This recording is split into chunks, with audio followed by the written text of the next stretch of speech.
예, 오늘 또 우리 삼위일체와 관련된 본문 신명기 6장 4절, 마태복음 3장 16절에서 17절 또 읽고 시작하도록 하겠습니다. 신명기 6장 4절입니다.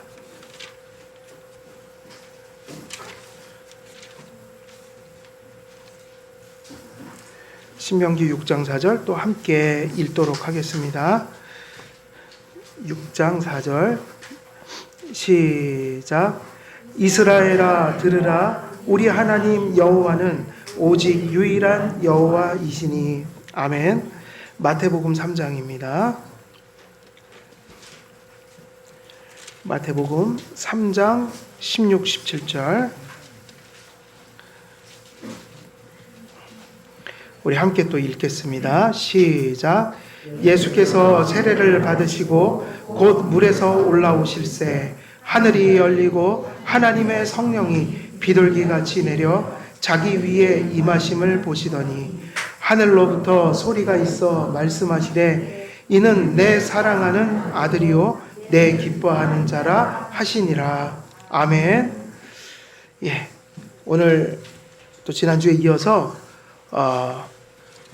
기독교 강요 제1권 13장의 2절에서 3절 그 안에 있는 내용들 보게 되면 삼위일체 용어의 중요성에 대해서 이제 칼빈이 우리에게 가르쳐주고 있습니다. 그래서 그 삼위일체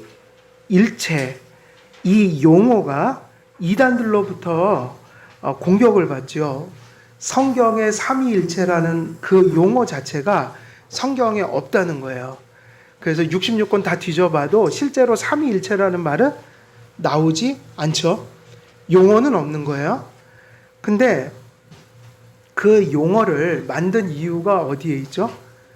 삼위일체라는 것이 성경의 내용으로서 담겨 있기 때문에 그 성경이 담고 있는 삼위일체의 개념을 전달하기 위해서 만든 것이 삼위일체란 용어인데, 이 삼위일체라는 것이 무엇을 담고 있으니까 중요한 거예요. 성경의 해석과 내용을 담고 분별하는 어떤 그러한 기준으로서 우리가 사용하고 있기 때문에, 그러니까 소위 말하면 삼위일체의 개념을 이 용어 속에 담고 있다. 그럼 이 용어가 사라지면 어떻게 될까요? 용어를 잃어버리는 동시에 모두 같이 잃어버릴 확률이 높을까요? 그 용어가 나온 것이 그걸 다 해석한 것을 담기 위해서 나온 거거든요. 그럼 용어가 사라져버리면 그 내용이 교회에서 잊혀져 갈 수 있어요. 그래서 삼위일체를 공격하지만 이 삼위일체라는 용어는 정말 중요한 용어예요. 그럼 왜 중요하냐? 성경을 가장 잘 가르쳐 주기 때문이죠. 성경이 가르치고 있는 것을 가장 잘 표현해 주는 합의되고 약속된 용어예요. 그래서 교리라는 게 결국 뭐라고 보통 부르냐면 영어로 심볼이에요. 심볼. 교리가 심볼입니다. 심볼이 뭐죠? 뭐 우리가 얘기하면 상징, 무언가를 가리키는 거란 말이에요. 교리는 성경에 있는 것을 가장 공적으로 정확하게 가르치는 수단이에요. 그것을 가르치고 전하는 통로예요. 그래서 하나님의 본질은 할당되거나 파생되지 않습니다. 그래서 지난 시간에 좀 말씀을 드렸죠. 삼위일체의 본질은 하나님의 그 존재가 본질에 있어서 어떻다고 그랬어요? 복수다, 단일하다. 단일. 본질에 있어서 한 분 하나님을 가리키는데 그 한 분 하나님 안에 자기 존재를 가질 때 구별성이 나타난다. 그 구별성이 뭐죠? 성부, 성자, 성령이에요. 그걸 우리는 뭐라고 그랬죠? 본질이 아니라 위격이다. 그 위격이라는 말은 왜 위격이라는 말을 쓰냐면 가장 쉬운 용어는 인격이에요. person. 근데 인격은 인간의 인격을 보통 표현하니까 신격과 인격은 다른 거잖아요. 이게 닮은 거는 있어도 인간 인격은 불완전하고 하나님 인격은 완전해요. 그러니까는 신격이라든지 위격이라는 말로 쓰긴 하지만 이게 인격하고 비슷한 거죠. 하나님 안에 어떤 것을 사고하시고 의지적으로 사고한 것을 뜻하시고 행하시고 이런 인격성, 이런 하나님 안에 구별된 인격성이 성부, 성자, 성령으로 이렇게 구별되어서 존재하신다. 그래서 위격으로 가면 무슨 성을 강조한다고 그랬죠? 위격은 단일성이 아니라 구별성이에요. 그래서 모든 이단은 여기서부터 나온다. 본질에 있어서 단일성을 부정할 때 이단이 생기고, 그럼 부정하면 신이 어떻게 되겠어요? 단일한 신이 아니라 복수의 신이 나오겠죠. 뭐 삼신론 이런 거. 신이 한 분이 아니다. 성경 봐라. 예수님도 신이고 성령도 신이고 성부도 신이라고 그러니까 하나님은 한 분이 아니라 몇 분이다라고 가르치는 거예요. 세 분이, 이러면 이단이 되는 거라고요. 본질에 있어서는 한 분이에요. 그런데 그 한 분 하나님이 그 구별된 위격성을 가지고 존재하시기 때문에 위격으로 가면 단일성을 얘기하면 이단이 되고, 어떻게 얘기해야 돼요? 구별성을 얘기해 줘야 된다. 세 하나님은 아니지만 그 한 하나님 안에는 세 가지 구별된 실제하는 인격성이 몇 가지가 있다는 거예요? 세 가지가 있다는 거예요. 그래서 본질에 있어서 단일한 하나를 이루시는 단일성으로 존재하시며, 위격으로 보면 그것이 세 위격으로 구별되신다. 그러므로 아버지의 본질을 성자께서 인장이 찍힌 밀랍처럼 표상한다는 말은 잘못된 생각이다. 그러므로 히포스타시스는 본질이 아닌 위격으로 해석하여 아버지의 위격의 형상으로 번역함이 바르다. 그래서 히포스타시스를, 그러니까 예수님과 아버지를 비교할 때 소위 말하면 히포스타시스가 잘못 번역이 돼서 본질로 이해하는 분들이 계시단 말이에요. 그 얘기를 하는 거예요. 아버지와 아들의 관계를 얘기할 때는 본질로 해석하면 안 되고 그것을 위격으로, 구별되는 의미에서 위격으로 그것을 해석해야 된다. 왜냐하면 본질은 단일하기 때문에 그 얘기를 하고 있는 거고요. 이렇게 되면 성부와 성자의 두 구별되는 위격 사이에 모순이 없게 된다. 그리스도께서 아버지의 위격의 형상이란 말의 의미는 아버지께서 비록 자기의 위격적 특성에 있어서는 구별되시지만 자기 아들 안에서 전체적으로 표현하심으로 성자 안에서 성부의 위격이 드러난다는 뜻이 된다. 즉 성자와 구별된 위격을 가지신 성부께서 자신의 아들 성자 안에서 자신의 위격을 나타내신다는 말이다. 이렇게 되니까 성부와 구별된 아들의 인격이 누구의 인격을 세상에 계시한다는 의미예요? 아버지의 인격을. 그러니까 이런 얘기를 할 때 이 두 위격을 동등하면서 구별된, 그죠? 그 위격으로서 이해를 해야 한다. 마치 어떤 그 성자라는 분이 성부보다 열등한 존재로서 어떤 한 기능을 하는 존재 정도로 이해하면 안 된다. 뭐 그런 얘기예요. 성자의 위격 안에서 성부에게 고유한 위격이 계시되는 겁니다.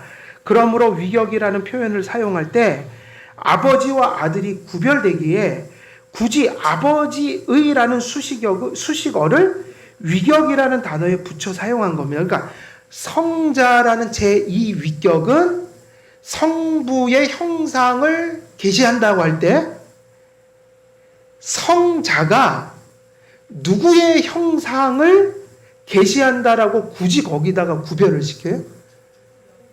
성자께서 누구의 형상을 계시하냐면 아버지의 형상.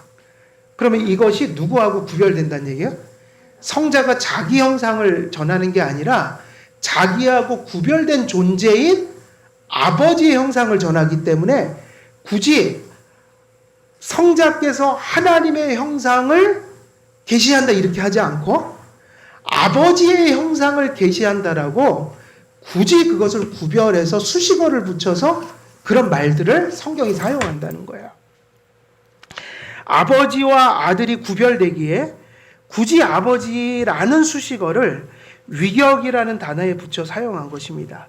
아버지의라고 표현한 것은 아버지와 아들의 위격을 구별했다는 것을 의미합니다.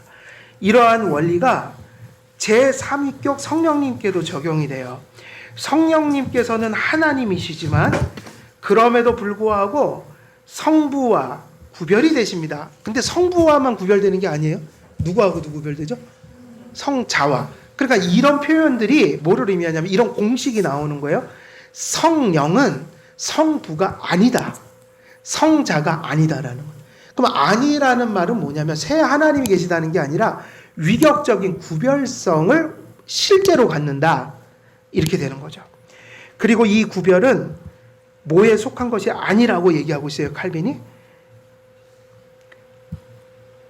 성령이 성자도 아니고 성부의 위격도 아닌데 그러나 이런 구별을 할 때 이것이 여기에서 구별하는 건 아니다. 그러면 뭐에서는 구별하면 안 되는 거예요? 본질로 가면 구별을 하면 안 되는 거죠.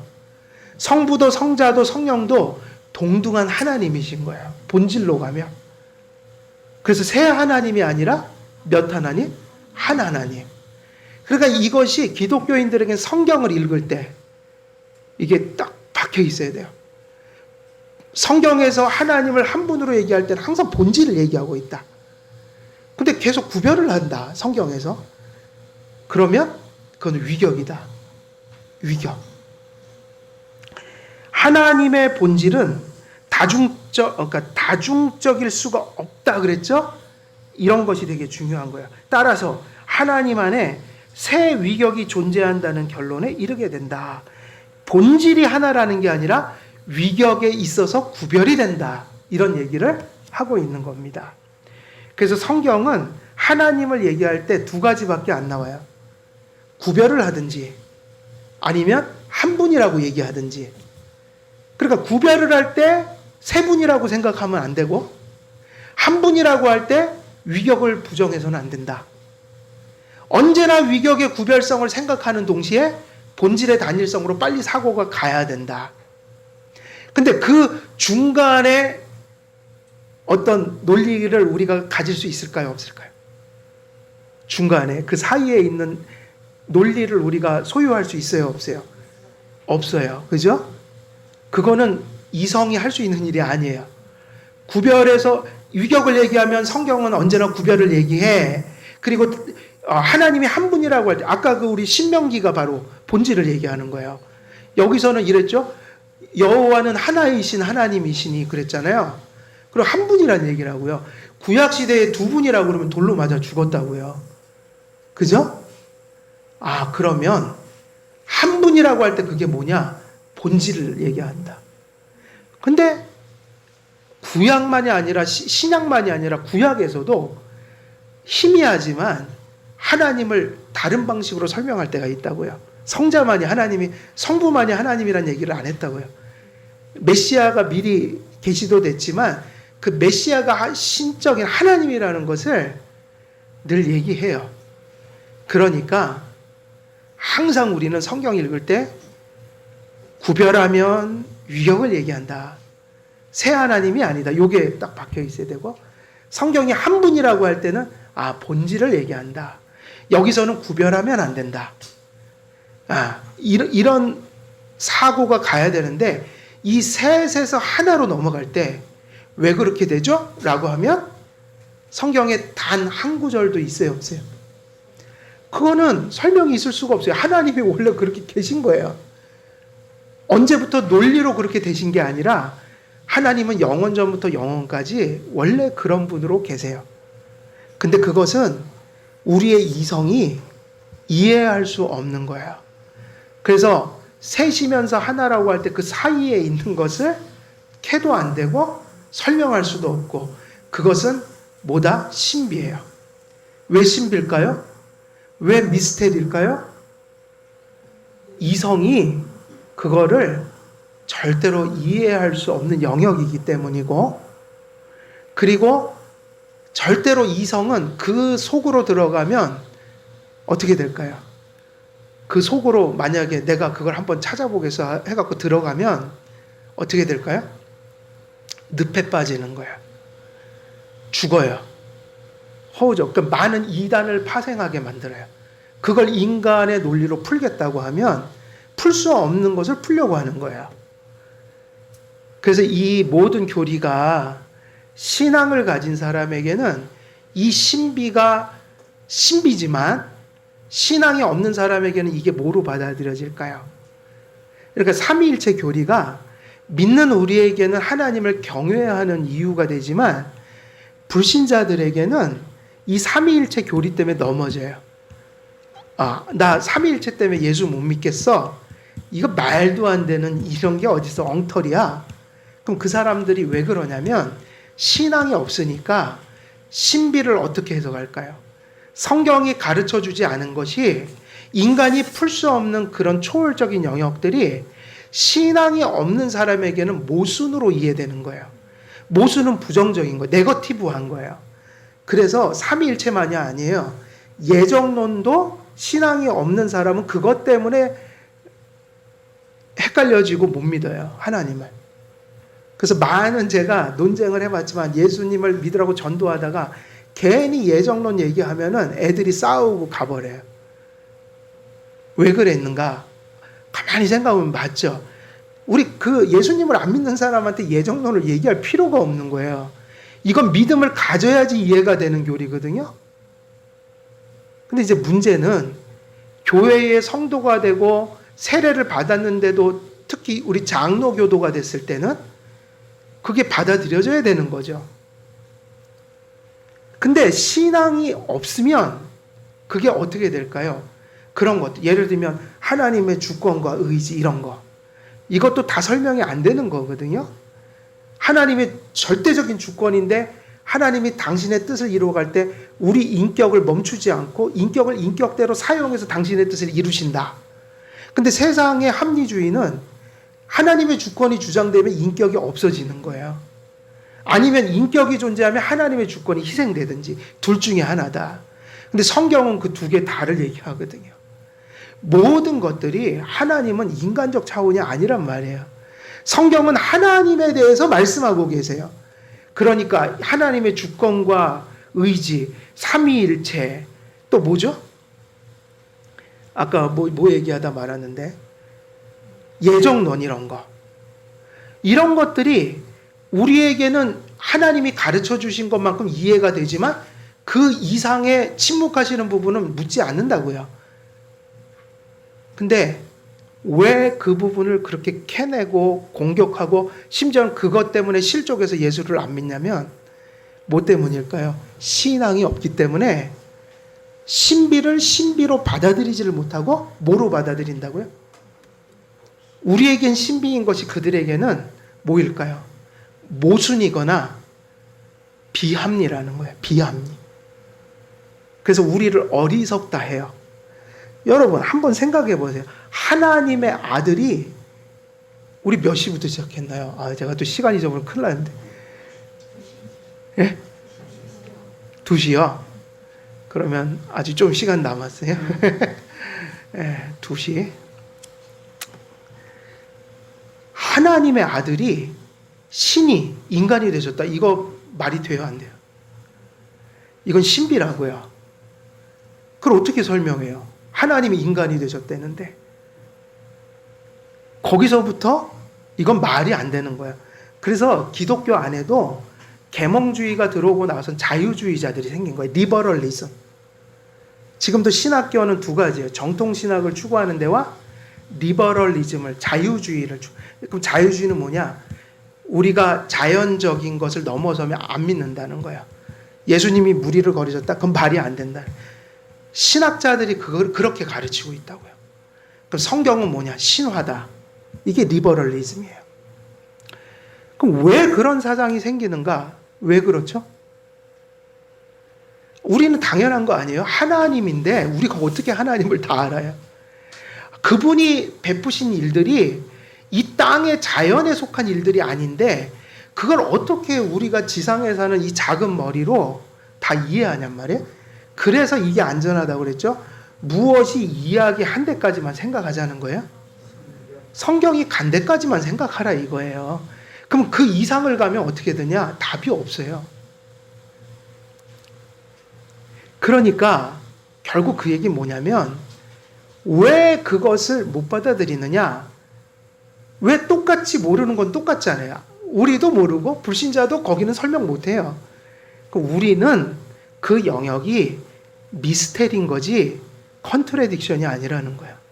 그게 무슨 얘기냐? 신비로 받아들여지지 그것을 모순으로 여기진 않아요. 그럼 뭐가 동일한 것을 한쪽은 신비로 받아들이고 하나는 모순으로 받아들이게 만드냐? 그러면 뭐죠? 그걸 가르는 건 뭐 때문이에요? 동일한 걸 보면서. 결국 그거죠. 믿음이 없으니까 모순으로 보이는 거예요. 그러나 믿음이 있는 사람은 그걸 모순이라고 얘기하지 않아요. 성경을 잘 읽어보세요. 모든 하나님의 종들이 하나님의 계시를 어떻게 받아들였는지. 하나님이 침묵하시는 것을 신비로 알았다고요. 신비. 그래서 기독교는 거기서부터 딱 멈추는 거예요. 태초에 하나님이, 그래서 성경을 첫 장을 핀 거예요. 신앙이 없으면 어디서부터 걸려 넘어져요? 태초에 하나님이 천지를 창조하셨느니라. 그러면 아무것도 없는데 말씀 한마디로 생겼다는 거예요. 그럼 그게 자연이에요? 초자연이에요? 기원이. 그죠? 그럼 그 초자연이니까 그거는 이성으로 받는 게 아니라 믿음으로 받아야 되는 거라고요. 근데 그건 맞죠. 만들어 놓고 자연 법칙을 부여하셨으니까 우리는 과학을 통해서 자연 법칙을 찾아낼 수 있죠. 보편 가치를 공유할 수 있지만 기원은 초자연적이에요. 그럼 거기서 걸려 넘어지면 성경에서 믿어질 게 뭐가 있겠어요? 무리를 뭐 걸었다? 홍해가 갈라졌다? 예수님이 말씀 한마디 하시니 죽었던 자가 살아났다? 사도들이 안진뱅이한테 내게 금과 은은 없으나 나사렛 예수 그리스도의 이름으로 일어나라 했더니 벌떡 일어났다. 이게 말이 되냐고요. 근데 그게 어디서부터 문제가 있냐면 태초에 하나님이 천지를 창조하셨느니라 거기서부터 안 믿어지는 거예요. 거기서 안 믿어지면 나머지도 다 안 믿어지니까 성경은 참 하나님이 오묘하시죠. 첫 구절을 그렇게 만들어 놓으신 거예요. 태초에 하나님이 천지를 창조하시니라. 거기서부터 진화론으로 헷갈리면 신앙은 가질 수가 없는 거예요. 그래서 삼위일체도 위격의 구별성과 본질의 단일성을 얘기하지만 그것을 얘기할 뿐이지 그것을 오고 가는 사이를 설명하고 있지 않은 거예요. 그건 하나님의 초월적인 자기 존재 방식인 거예요. 이 세상의 자연에 속하지 않은 하나님의 신성에 속한 그분의 존재 방식. 그래서 거기는 우리가 건드려서는 안 돼요. 하나님의 본질은 그래서 다중적일 수가 없다. 따라서 하나님 안에 새 위격이 존재한다는 결론에 이르게 됩니다. 라틴 사람들은 페르소나라는 말로 위격을 표현했습니다. 그러니까 이런 것은 모르셔도 되지만 그냥 상식적으로 한번 들어보실 필요는 있어요. 그러니까 위격을 가리키는 헬라어나 라틴어가 많이 있어요. 그러니까 이 교리를 초대교회 때 이후로 이 교리를 정립할 때 그때 예수님 살던 당시 예수님이 이제 그 승천하신 바로 그 직후는 다 무슨 시대예요? 무슨 시대예요? 그때가 라틴 헬라 시대잖아요. 헬라 라틴 시대잖아요. 그리스 로마 시대. 그러니까 당연히 교리도 다 뭐로 고대 교회는 무슨 용어로 다 만들었겠어요? 헬라어, 라틴어. 히브리어는 이스라엘 사람들의 고유 말이니까 보편교회에서는 별로 그거 가지고 신학 용어를 만들진 않았죠. 그죠? 그래서 페르소나라는 것이 위격이라는 우리 영어로 하면 person 이런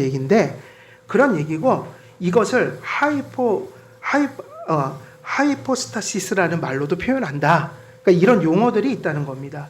그래서 중요한 것은 이런 용어들을 통해서 고대 교회가 이 진리를 성경에서 해석해서 또 이단과 분별해서 이것이 우리가 믿어야만 하는 진리입니다라고 공표했을 거 아니에요. 그죠? 공적인 신앙 고백을 가졌단 말이에요. 그때 이러한 말들이 정립되게 된 거예요. 성경에서 그런 구별성을 이해하기 위해서 위격적 존재, 위격, 인격 이런 말들을 이제 계속해서 표현하기 시작하는 거죠. 이 용어들은 위격적 존재라는 의미로 수브시스텐티아, 그래서 이러한 용어로 바꾸어 쓸 수도 있습니다.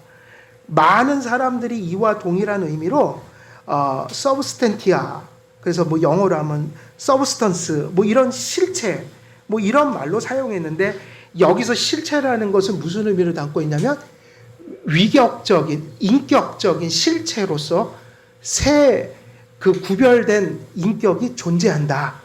이런 말로서 이런 용어를 사용했다는 거예요. 실로 오직 라틴 사람들에게만 위격이란 말이 사용된 것이 아니라 헬라 사람들도 이와 같은 의미를 전달하기 위해서 새 위격들, 그래서 프로소파라는 그러한 단어를 사용했다. 새 위격들이 하나님 안에 존재한다고 가르쳤다. 그래서 라틴어가 다르고 헬라어가 다르지만 다 그러한 위격이라는 걸 표현하는 용어들이 다 만들어졌다는 거예요. 표현됐다는 거, 사용됐다는 거예요. 그래서 헬라 사람과 라틴 사람이 용어를 서로 다르게 사용할 때도 실제 내용에 있어서는 어떻다는 거죠? 동일한 것을 가르치고 있으니까 헬라적 표현도 있고 라틴어적인 표현도 있지만 결국 이 교회의 역사를 보면 다 동일한 걸 고백하고 있었다, 이 얘기. 칼빈이 얘기하고자 한 그거예요. 그러니까 종교개혁이라는 것은 새로운 걸 만든 게 아니라 어디로 돌아가는 걸까요? 제일 중요한 건 어디로 돌아가는 거라고 그랬죠? 선지자들과 사도들의 터로, 그러니까 성경으로 돌아가는 거고, 그 성경을 바로 믿었던 역사가 있을 거 아니에요? 고대교회. 그것으로 돌아갔다는 얘기예요.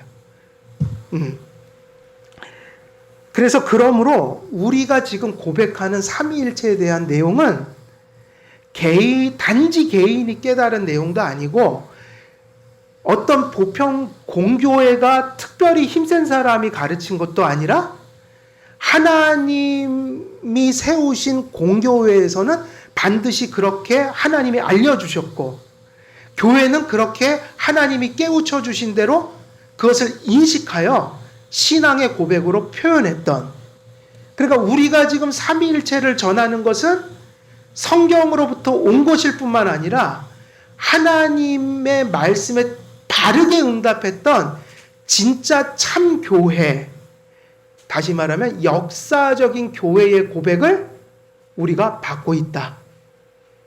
장로교회가. 이런 의미인 거예요. 그래서 전에도 이런 개념이 중요하다고 그랬죠. 여러분, 보편교회, 공교회의 개념이 뭐죠? 많은 사람들이 모이면 공교회가 되나요?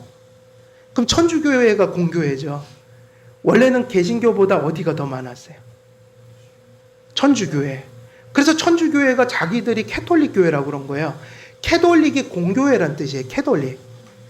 그러니까 우리가 사도신경에서 공교회를 믿사오며 그런 있잖아요. 그것을 공번된 교회 혹은 보편교회, 공교회라는 뜻이거든요. 그러니까 전체 교회. 그러면 이 공교회는 숫자가 많아서 된다면 종교개혁 때 그러니까 개신교는 우리와 같은 장로교회는 교회가 아닌 거죠. 그때는 캐톨릭이 온 세상 전부였으니까. 그러니까 이게 지금 우리가 이렇게 생각해야 돼요. 보편교회라는 개념은 수가 아니라 하나님의 선지자들과 사도들의 터 위에 바르게 쓰고 바른 신앙의 고백을 가진 교회가 무슨 교회인 거예요? 그게 보편교회라고요. 그게 종교개혁 때는 그 유럽 대륙과 영미 쪽에서 생겼고 그게 보편교회였고 그게 지금 이렇게 퍼져와서 그러나 장로교 간판 걸었다고 다 장로교회는 아닌 거다. 장로교회의 성경 해석과 신앙 고백과 그것의 어떤 결실로서의 교회 질서를 가질 때 그게 장로교회인 거죠. 우리는 그것을 보편교회라고 불러요. 참 신앙 고백을 가진 교회. 그러니까 그것은 단지 수적인 양이 아닌 거예요. 하나님 앞에 참된 신앙 고백을 가진 게 교회라는 거예요. 그럼 제가 말씀드리는 게 모든 교회론을 펴보면 교회의 정의가 어떻게 돼 있죠? 교회가 뭐죠? 가지적 교회 정의가 뭐죠? 하나님 앞에 참된 신앙의 고백을 가진 게 교회인 거예요. 하나님의 부르심을 받은 하나님 앞에 참된 신앙의 고백을 드리는 곳이 그런 무리들이 모인 곳이 뭐예요? 교회인 거예요. 그러므로 성경은 한 본질의 단일성 안에 세 위격의 구별성을 가지신 한 분 하나님이 존재하신다고 가르칩니다. 위격이란 신적 위격이라고 할 수 있는데, 그래서 이거 위격이라는 걸 이제 설명하고 있어요. 위격이라는 단어들을 아까 말씀드린 것처럼 헬라어나 라틴어로 이렇게 표현했다. 근데 이게 중요하죠. 무슨 교회들이? 거짓 교회도 아니고 그런 게 아니라 참 교회들은 이것을 고백했다. 위격이란 신적 위격이라고 할 수 있는데, 인격이란 지성과 의지와 정서를 가진 무슨 실체죠? 인격적 실체를 의미합니다. 그러니까 한 하나님 안에는 어떤 존재가 있는 거죠? 실제적인 인격을 가진 세 가지 구별되는 위격이 존재하신다. 그런데 하나님의 위격은 인간의 인격이 아니니까 인격성은 맞는데 지존하시고 완전하신 인격적 실체로 존재하신다. 그래서 우리가 인격이라고 표현하기보다는 뭐로 표현하는 거예요? 위격이나 신격이라고 이렇게 번역을 하고 있는 거죠. 삼위일체 하나님의 의미는 하나님께서 한 본질 안에 서로 구별된 새 신적인 인격적 실체가 있는 방식으로 존재하신다는 의미입니다. 그러므로 삼위일체의 요약은 하나님께서 한 본질의 단일성 안에 새 위격의 구별성을 갖는다는 말로 표현될 수 있습니다. 칼빈에게 삼위일체라는 용어가 가리키는 의미는 성경에서 증언하고 확증한 것을 설명하는 말일 뿐이에요. 이게 되게 중요한데, 칼빈의 삼위일체론은 정말로 인간의 철학이나 인간의 설명을 거의 다 빼고 얘기하고 있어요. 다만 용어를 담기 위해서 어떤 용어들을 사용하지만 거의 그냥 성경을 가져온다고 봐야 돼요. 그러니까 성경이 이렇게 표현했기 때문에 이런 표현을 쓰고 있어. 이런 식이에요. 그래서 칼빈에게 있어서 삼위일체라는 건 뭐냐? 교리가 뭐고 용어가 뭐냐? 그것은 성경에서 증언하고 확정한 것을 설명하는 방식일 뿐이다. 성경은 삼위가 존재한다는 사실을 전합니다. 그런데 이 삼위의 각자가 바로 완전한 하나님이십니다. 그러면서도 동시에 하나님께서는 여러분이 아니라 한 분이십니다. 이처럼 성경의 진리를 설명하기 위해 사용된 용어들을 부정하는 사람들이 있습니다. 그래서 초대교회가 이 교리를 정립했던 이 삼위일체라는 말을 만들어야만 했던 이유가 뭐죠? 용어는 없었는데 다 가지고 있었을 거 아니에요. 삼위일체 신앙을. 근데 언제부턴가 성경이 아닌 얘기를 하기 시작하는 거예요. 아직은 교리가 정립되어 있지 않고 용어도 아직은 정리되어 있지 않지만 삼위일체 하나님에 대한 일치가 있었다고요? 근데 어느 순간부턴가 성경이 아닌 얘기를 막 하니까 이걸 어떻게 해야 되죠? 분별하고 왜 잘못됐는지 얘기하고 우리가 믿는 바는 이걸 얘기해 라고 설명해야 되잖아요. 그 결과가 뭐라는 거예요? 그게 삼위일체 교리가 나온 계기가 된 거예요. 그들은 이 용어가 성경에 직접 혹은 명시적으로 나타나지 않았기 때문에 이 용어가 폐기되어야 한다고 생각했죠. 이게 고대에도 그랬고 종교개혁 때도 이런 사람들이 있었다고요. 지금도 있어요, 없어요? 있죠. 그들은 이 용어가 성경에 직접 혹은 명시적으로 나타나지 않기 때문에 이 용어가 폐기되어야 한다. 그러니까 이 용어를 없애려고 하는 이유가 되게 간단해요. 성경에 이 용어가 안 나온다는 거예요. 그러나 이러한 생각은 성경에 행위언약이라는 용어가 있어요? 없어요? 있죠? 없죠? 근데 우리는 행위언약을 가르쳐요? 안 가르쳐요? 심지어는 웨스트민스터 신앙고백서는 행위언약이라는 말을 쓰거든요. 이게 똑같다는 거예요. 용어가 성경에 없다고 이 용어가 없을 이유는 없어요. 왜냐? 행위언약이나 삼위일체 같은 용어가 성경에 없지만 성경은 그 개념을 가르치기 때문에요. 그럼 이 용어를 쓰는 이유는 뭐죠? 그 개념을 설명하려면 용어가 있어야 되니까요. 그리고 그 내용을 우리가 믿습니다 라고 할 때 이 용어가 있어야만 이걸 믿는 사람들과 안 믿는 사람들을 구별할 수가 있는 거예요. 오늘날도 똑같죠? 삼위일체 믿어요 안 믿어요? 이렇게 얘기를 해야지 이해를 할 거 아니에요. 그러면 이단들은 나 삼위일체 안 믿어. 여호와의 증인은 그럴 거 아니에요? 그 구별이 되는 거죠. 그 사람들은 그렇게 얘기한다고요. 나는 삼위일체를 안 믿어. 삼위일체를 너희들처럼 안 믿어. 그리고 삼위일체라는 말은 성경에 없어 이런다고요. 그럼 우리는 금방 알죠. 저 사람들이 성경의 삼위일체 개념을 부정하고 있구나. 용어는 그런 의미일 뿐이에요. 그래서 성경에는 명시적인 용어로 나타나지 않는다 하더라도 그러한 용어들이 전하고자 하는 의미들이 성경에 함축적으로 암시적으로 담겨진 경우가 종종 있습니다. 성경의 개념으로 의미로 존재하는데 그것을 잘 설명하고 표현하기 위해 교회는 용어를 만들어 사용합니다. 이게 개인이 하면 안 되고요. 이게 바로 무슨 교회가 이것을 역사적으로 수립해 놨다고요? 공교회가, 보편교회가. 그러니까 이것은 개인의 교리가 아니라 몸의 교리인 거예요. 그래서 행위언약 같은 용어가 그런 대표적 예입니다. 진리의 궁극적 판단은 기준은 성경입니다. 그러나 그것이 용어로 주어지지 않고 심오한 의미들로 함축되어 나타날 때 그것을 더욱 명확히 설명할 용어를 사용하여 설명할 수 있습니다. 이러한 용어들은 성경의 중대한 의미들을 설명하기 위해 선택되었고, 그러니까 그 용어가 살아남는 이유는 뭐밖에 없어요? 정당성은? 성경을 잘 전하느냐? 전하지 못하느냐? 못하면 폐기해버려야 돼요. 근데 잘 전한다. 그럼 그것은 써야 됩니다. 그래서 칼빈은요, 이렇게 얘기했어요.